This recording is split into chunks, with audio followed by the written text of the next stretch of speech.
Episode 1G, Did Joseph Smith Plagiarize the First Vision? Thanks to a sharp-eyed viewer from our channel, Cohort 29, who dropped a jaw-dropping revelation, an account of a first vision that predates Joseph Smith Jr.'s supposed 1820 experience.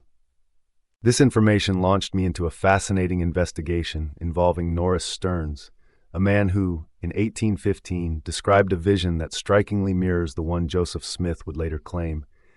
Yet Stearns' vision took place 5 years earlier. The deeper I dug, the more startling connections I uncovered. Another name surfaced, Elias Smith, a man unrelated to Joseph Smith. Elias recounted a vision remarkably similar to Joseph's first vision, and crucially, it happened well before Joseph's alleged 1820 event. At this point, it was clear I had unearthed something far more significant than I initially thought. I plunged further into my research and came across an article by Brent Metcalf, which introduced a third figure, Billy Hibbard. Hibbard, too, described a first vision experience that predates Joseph Smith's claim. While I encountered additional names during my investigation, they fell outside the critical time frame, either occurring after 1821 or closer to the 1840s. So I focused on the accounts that occurred prior to Joseph Smith's supposed vision in 1820. What stands out is that Joseph Smith's first vision wasn't officially documented until the 1840s, with numerous conflicting versions emerging long before the Church canonized the 1838 account. Now let's take a hard look at these earlier accounts of first vision experiences. Could Joseph Smith have plagiarized his story from existing visions, or was his experience truly one of a kind?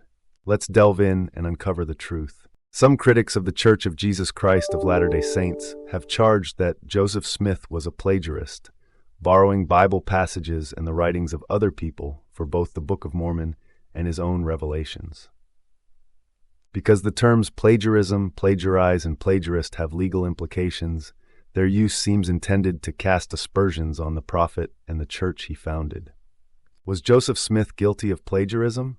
John A. Tvetnis, Part 1, Norris Stearns. Norris Stearns, born on January 2, 1789 in Leyden, Massachusetts, was not a clergyman, but rather a young farmer, a layman, who experienced a profound visionary event in 1815. Stearns's vision is just one of many recorded during the fervent religious climate of early 19th century New England, a time when the Second Great Awakening sparked a wave of personal spiritual experiences. Although Stearns was not a preacher, his vision was deeply religious, and he documented it in a pamphlet titled The Religious Experience of Norris Stearns in 1815, when he was just 26 years old. The pamphlet caught the attention of some within the spiritual community, but Stearns did not use his experience as a platform to launch a religious movement or establish himself as a preacher. Norris Stearns' vision. At length, as I lay apparently upon the brink of eternal woe, seeing nothing but death before me, suddenly there came a sweet flow of the love of God to my soul, which gradually increased. At the same time, there appeared a small gleam of light in the room, above the brightness of the sun, then at his meridian, which grew brighter and brighter. As this light and love increased, my sins began to separate, and the mountain of sin removed towards the east. At length, being in an ecstasy of joy, I turned to the other side of the bed, whether in the body or out I cannot tell, God knoweth. There I saw 2 spirits, which I knew at the first sight. But if I had the tongue of an angel, I could not describe their glory, for they brought the joys of heaven with them. One was God, my Maker, almost in bodily shape like a man. His face was, as it were, a flame of fire, and his body as it had been a pillar and a cloud. In looking steadfastly to discern features, I could see none, but a small glimpse would appear in some other place. Below him stood Jesus Christ, my Redeemer, in perfect shape like a man. His face was not ablaze, but had the countenance of fire, being bright and shining. His Father's will appeared to be his. All was condescension, peace, and love. I was filled with the sacred flame and the glory of God. I thought one spark more in my soul would have destroyed this mortal frame. I was happy. Happy! I wanted 10,000 tongues to sing their sweet, their glorious praise. It was a heaven here below for the space of half an hour. But how infinitely short must I come of describing their glory, for want of language to paint my feelings. For the joys of heaven so far surpass all bounds of description or human conception that Christians here below come infinitely short of forming a competent idea of the joys that await the righteous. Eye hath not seen, ear hath not heard, neither hath it entered into the heart of man to conceive of those good things the Father hath prepared for them that love him. In his vision, Stearns described a silent, non-verbal conversation with God, during which his sins were discussed.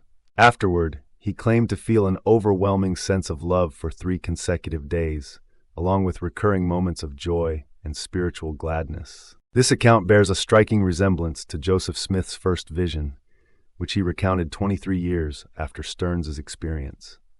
However, it is critical to note that Smith's 1832 account is drastically different from his later 1838 version, a version that was written long after the alleged event. Before diving into Joseph Smith's 1838 account, let's first examine the visions of Elias Smith and Billy Hibbard, which further complicate the narrative of Joseph Smith's first vision. Part 2. Elias Smith. Elias Smith, 1779-1846, was a prominent American preacher, journalist, and religious reformer, best known for his role in founding the Christian Connection, a movement that rejected denominational creeds in favor of a return to New Testament Christianity. Born in Lyme, Connecticut, Smith used his talents as a writer and editor to advocate for religious liberty, Christian unity, and independence from traditional ecclesiastical authority. Yet beyond his work as a religious reformer, it is Smith's visionary experience that bears striking resemblance to the accounts that would later emerge from Joseph Smith. Let's examine this supposed vision, Elias Smith's vision. Not long after these things passed through my mind, I went into the woods one morning after a stick of timber. After taking it on my shoulder to bring it to the house, as I walked along on a large log that lay above the snow, my foot slipped and I fell partly under the log. The timber fell one end on the log and the other on the snow, and held me, so that I found it difficult at first to rise from the situation I was then in. While in this situation, a light appeared to shine from heaven, not only into my head, but into my heart. This was something very strange to me, and what I had never experienced before. My mind seemed to rise in that light to the throne of God and the Lamb, and while thus gloriously led, what appeared to my understanding was expressed in Rev Zuph. 1 And I looked, and lo, a Lamb stood on the Mount Sion, and with him 144,000, having his Father's name written in their foreheads. The Lamb once slain appeared to my understanding, and while viewing him, I felt such love to him as I never felt to anything earthly. My mind was calm and at peace with God through the Lamb of God, that taketh away the sin of the world. The view of the Lamb on Mount Sion gave me joy unspeakable and full of glory. It is not possible for me to tell how long I remained in that situation, as everything earthly was gone from me for some time. Once again, we see a visionary experience filled with profound spiritual imagery, a heavenly light, a divine revelation, and the overwhelming presence of the Lamb of God. Smith's experience closely mirrors those of Norris Stearns and Joseph Smith, particularly the elements of divine illumination, heavenly personages, and a transformative spiritual encounter. As we dig deeper, the question lingers, is this a coincidence, or is there a broader trend emerging here? Are these visions part of a larger cultural phenomenon, or is something more deliberate at play?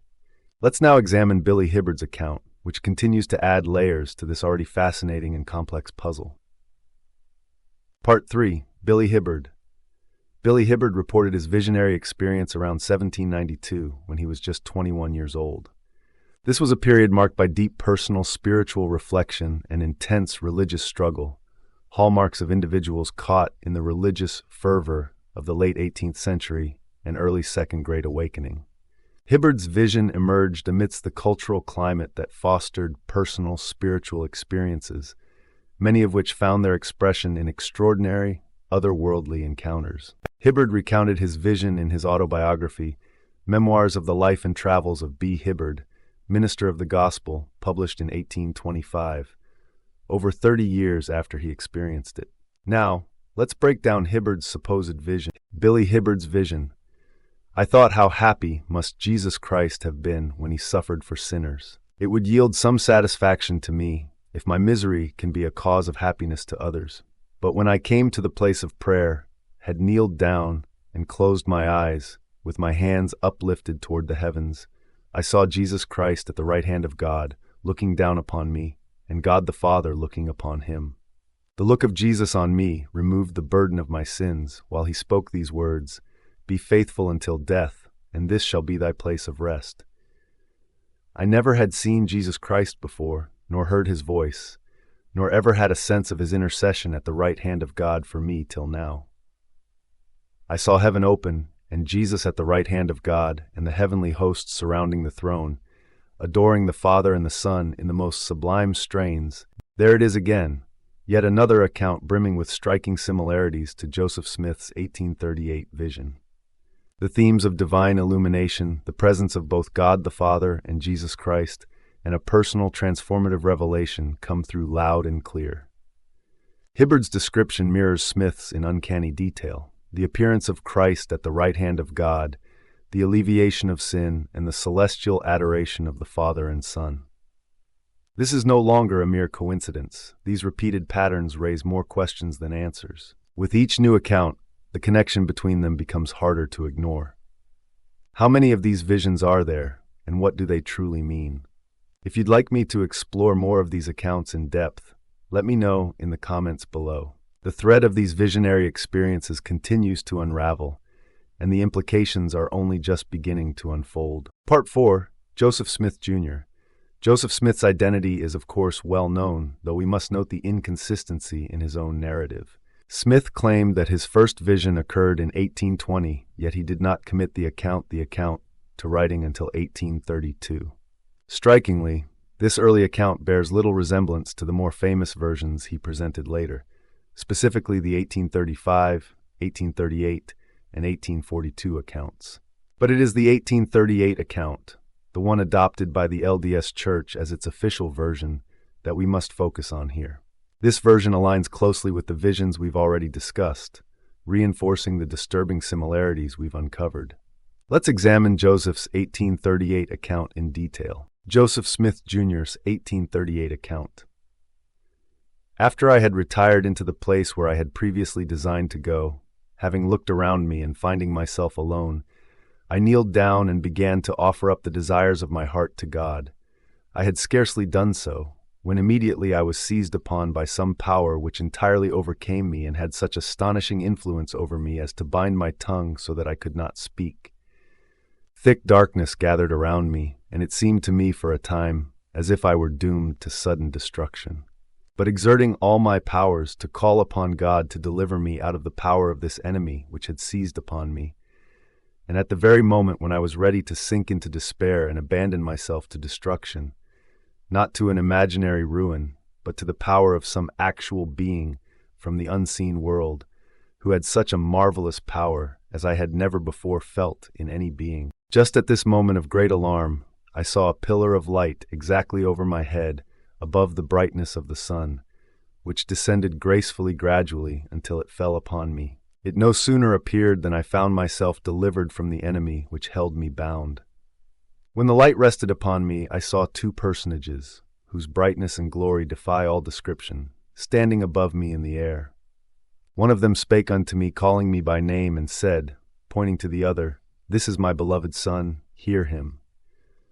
My object in going to inquire of the Lord was to know which of all the sects was right, that I might know which to join. When I came to myself again, I found myself lying on my back looking up into heaven.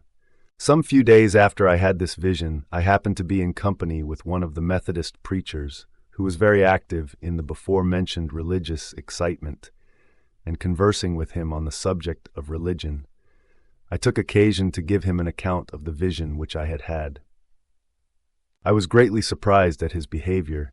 He treated my communication not only lightly, but with great contempt, saying it was all of the devil, that there was no such thing as visions or revelations in these days, that all such things had ceased with the apostles, and that there never would be any more of them. Did anyone catch the end of Joseph's 1838 account? Let's examine it for a moment.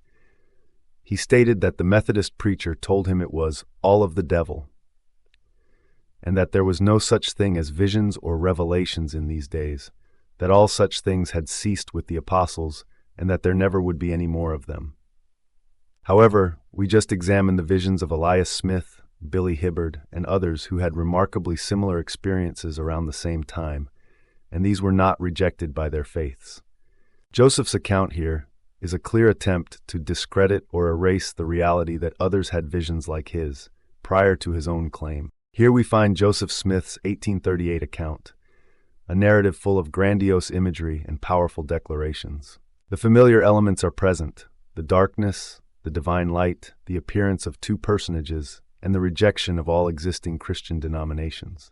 But what strikes us most is the unmistakable echo of earlier visions we've explored.